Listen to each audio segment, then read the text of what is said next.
পৰীক্ষাৰ বাবেই নহ'ব পঞ্চায়ত, তেন্তে কেতিয়া হ'ব নিৰ্বাচন?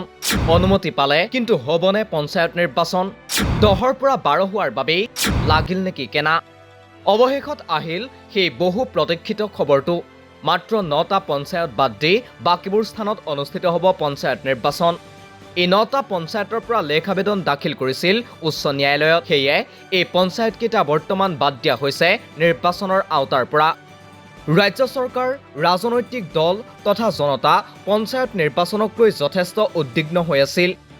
আনকি স্বয়ং মুখ্যমন্ত্ৰী ডক্টৰ হিমন্ত বিশ্ব শৰ্মাই বিগত শুকুৰবাৰে নিজেই পঞ্চায়ত নিৰ্বাচনৰ বিষয়টো সম্পৰ্কত অনিশ্চয়তা প্ৰকাশ কৰিছিল। শেহতীয়াকৈ অৰ্থাৎ বিগত 20 নৱেম্বৰত অনুষ্ঠিত কেবিনেটত মুখ্যমন্ত্ৰী ডক্টৰ হিমন্ত বিশ্ব শৰ্মাই 10 ফেব্ৰুৱাৰীৰ ভিতৰত ৰাজ্যত পঞ্চায়ত নিৰ্বাচন অনুষ্ঠিত হোৱাৰ সম্ভাৱনীয়তা ব্যক্ত কৰিছিল। ইতিমধ্যে পঞ্চায়ত নিৰ্বাচনৰ বাবে ভোটাৰ তালিকাও প্ৰকাশ পাইছে।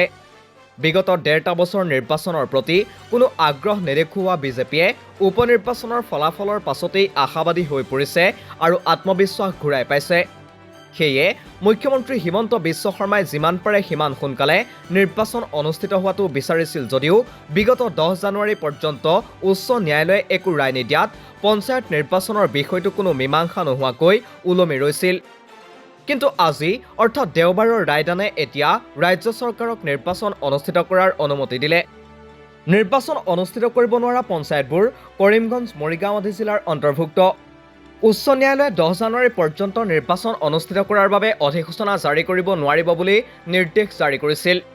ইয়াৰ পিছতেই মুখ্যমন্ত্ৰীয়ে বিগত 10 জানুৱাৰীৰ নিশা ঘোষণা কৰিছিল যে যদি সেইদিনা নিশা 12 বজাৰ ভিতৰত কোনো সিদ্ধান্ত তেওঁলোকে লাভ নকৰে তেন্তে অহা 10 অথবা 12 ফেব্ৰুৱাৰীত নিৰ্বাচন কৰিব পৰা নাযাব। মুখ্যমন্ত্ৰীয়ে লগতে উল্লেখ কৰিছিল যে উচ্চ মাধ্যমিক পৰীক্ষা অনুষ্ঠিত হ'ব অহা 15 ফেব্ৰুৱাৰীত। এই পৰীক্ষাৰ অন্ত পৰিব অহা 3 মাৰ্চত। আনহাতে উচ্চতৰ মাধ্যমিকৰ পৰীক্ষা আৰম্ভ হ'ব 13 ফেব্ৰুৱাৰীত আৰু অন্ত পৰিব 17 মাৰ্চত। গতিকে পৰীক্ষাৰ মাজত কোনো কাৰণতে নিৰ্বাচন অনুষ্ঠিত কৰিব পৰা নাযাব বুলি তেওঁ নিজেই মন্তব্য কৰিছিল।